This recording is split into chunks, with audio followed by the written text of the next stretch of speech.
老岳，我一直以为做交易最难的是选股，是抓买卖点，其实最难的是啥？嗯，选股、择时都难，但都排不上第一。最难的是风险，风险最让人头疼的地方在于它太多了，多到你数都数不过来，还防不住。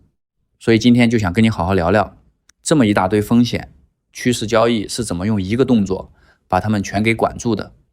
这事儿想明白了，你做交易能少走好多弯路。那你先给我数数，威胁我账户的风险到底有多少种？我一层一层给你数啊，你买一支票能让你亏钱的东西多了去了。公司自己财报暴雷，这是基本面；突然冒出个利空消息，这是消息面；美联储一加息，一大片票跟着往下掉，这是利率；赶上大盘系统性下跌，这是宏观；哪天某个地方打起来了，油价一窜，这是地缘政治。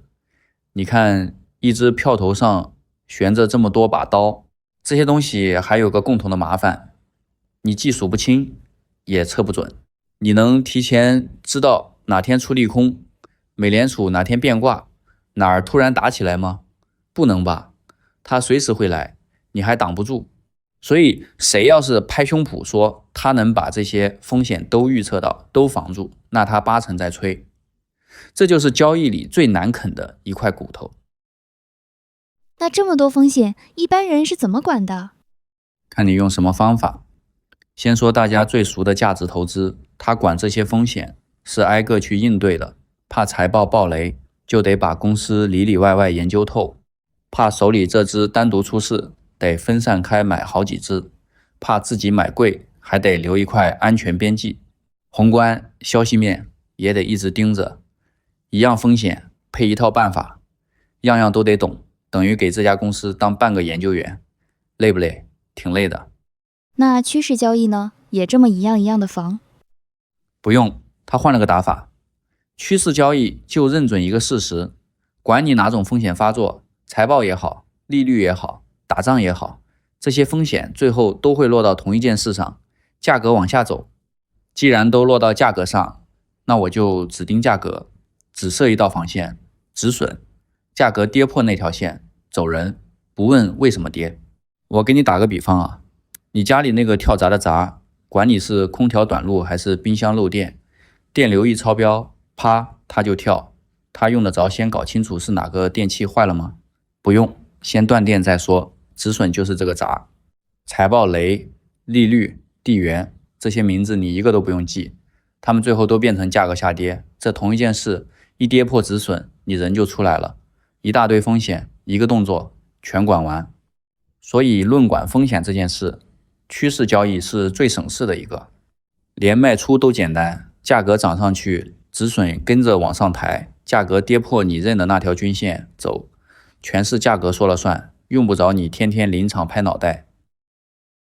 那我得替观众抬个杠了。你这么被动的等价格、等止损，从头到尾不主动判断，是不是也赚不到大钱？你像美光，一年涨6-7倍，你早被震下车了。哎，这个杠抬得好，我不躲。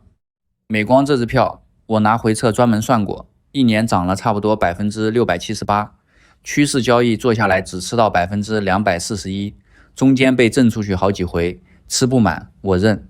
但你想过没有，我图的是啥？我图的是猜错的时候能少亏。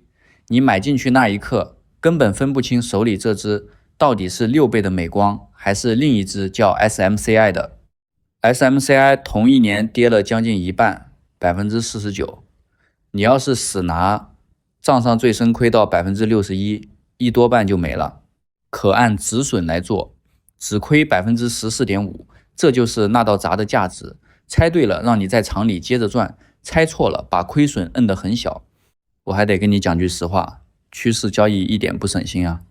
浮亏的时候你照样焦虑，被震出来照样难受，它治不了你这个情绪，它就解决一个问题，你最坏能亏多少这个问题，它解决的最干净。我常说，我们赚的是绝对金额，不是那个百分率。把最坏的情况先摁死，比每一波都吃满要紧得多。那今天这一期你给大家收个总吧。好，就3句话。头一句，交易里最难的是风险，因为它又多又杂，你数不清也测不准。第二句，管风险的所有办法里，趋势交易最简单，一大堆风险，最后归成一句话，价格跌破就走。第三句，它不让你暴富，也谈不上省心，可它能保证你猜错的时候亏得起，人还留在牌桌上。你发现没有，简单本身就是它最大的本事。截断亏损，让利润奔跑，这话人人都会背，难的是真到那一刻你手不抖，照着做，做到了你就赢过大多数人了。以上是个人观点，不构成投资建议啊，咱们下期见。